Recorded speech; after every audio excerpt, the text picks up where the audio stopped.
If you or anyone you love ever received emergency medical care from an EMT, you owe Mitchell Brown a thank you. He's the one-time Columbus City Safety Director, a member of Columbus City Council, former Safety Director for the state of Ohio and the city of Cleveland. But his remarkable story has roots in the city of Pittsburgh, where he grew up in the roughest of neighborhoods known as the Hill District. An early tragedy shaped his life in ways he could not then have imagined. Okay, people, let's roll. Let's do the job. Pittsburgh's Hill District, crime-ridden, mostly poor, mostly black back in the 60s and 70s, dramatized in the NBC cop show Hill Street Blues. But the drama was real for Mitchell Brown. My mom passed away August 20th, 1965. I was 17 years old, and she was 35. When his mother collapsed, he called for help. She died of a cerebral hemorrhage. And when the police came to where we were living, they refused to transport her. They weren't going to take her to the hospital. They said she was drinking, that she was just drunk. And I said, no, my mom doesn't drink. And so they started to leave. I picked her up, carried her outside, put her in the back of the ambulance that they had. We took her to the hospital. They told the nurse that she was a drunk, and she sat in the hallway for 45 minutes. Then when someone finally came and saw her, they realized that she had not been drinking, she had a problem, and she died 4 days later. When you look at that, there must be so much anger. I did not like the police very much. I didn't like doctors very much. So imagine the resistance from Brown not long after his beloved mother's death, when he joined the Air Force at the height of the Vietnam War and was told he must train as a medic. Angry, he was 47th in a class of 50 when his commanding officer threatened to make him a cook. I don't know how to cook. I don't cook. And he said, well, you got about a month to figure out what. So I went from 47th to 3rd in my class to be a medic. He was treating the injured survivors of Vietnam when he started to believe God had placed him on this life-saving path.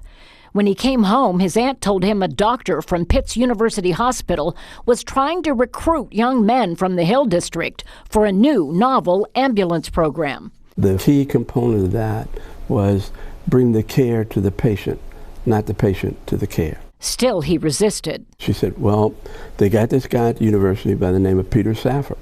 I said, Peter Saffer? Dr. Saffer? The person who invented CPR? And she said, yeah, that's him. I sat outside of his office for 30, 40 minutes. He came out, and I said, I understand you're doing this program about CPR and training these people to become medics in the Hill District. And he said, yes. And I said, I'm better than anybody you got. And he said, excuse me? And I said, I'm better than anybody you've got.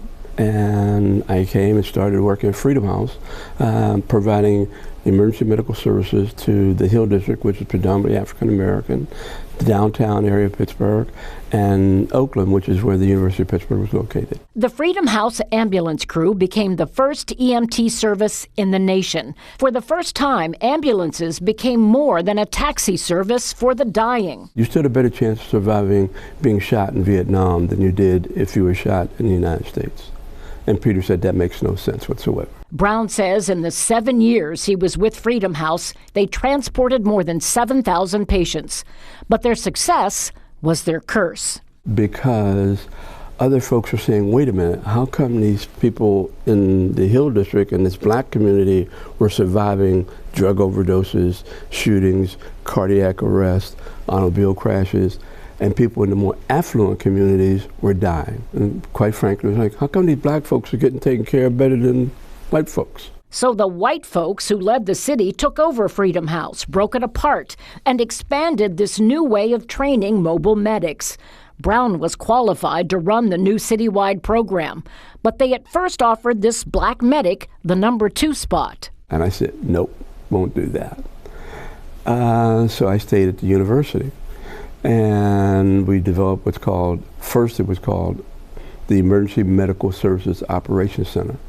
Then it became the Center for Emergency Medicine, which is still there today. He was there when he got a recruitment call from the office of the mayor of Cleveland, George Voinovich.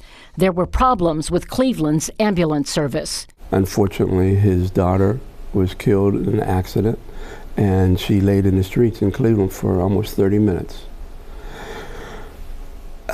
Voinovich wanted to find the best person he could to run EMS in Cleveland. When you're a Steelers fan, Cleveland is a tough move, but Voinovich personally called him. I said, wait a minute, okay, why is this guy pursuing me this much? I know I'm good, but this is, and I found out about his daughter. And while he was trying to recruit me, he never mentioned it. He never, ever mentioned it. It was one of the most impactful things, knowing what had happened with my mom.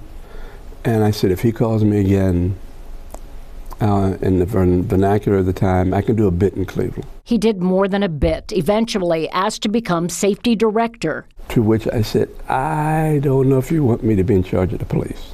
Don't know if that's a good thing. One condition. I appoint the police chief. Not you, me. And he said, okay. You had to have in the back of your mind the way the police treated 17-year-old Mitchell Brown. Yes. Oh yeah, it was always there. It was always there. But Brown's resentment of police, just like his resistance to the medical community, helped him lead, eventually as state safety director, and for 14 years, safety director in the city of Columbus, where he built honor and respect with the men and women in blue. The circumstances are such that even with our Columbus Police Division, they have a code, if you will, of professionalism, respect, integrity, discipline, and enthusiasm. Always, when you interact with the public. Always. Not sometime, always. And they knew, with me as the director, that was always paramount. When you look back at your career, because you are retired now, yes. When you look back at this path that you went on, what do you think you learned from this that you want younger generations to learn? I have a motto, or a mantra, if you will. Adjust your expectations, but keep your standards high.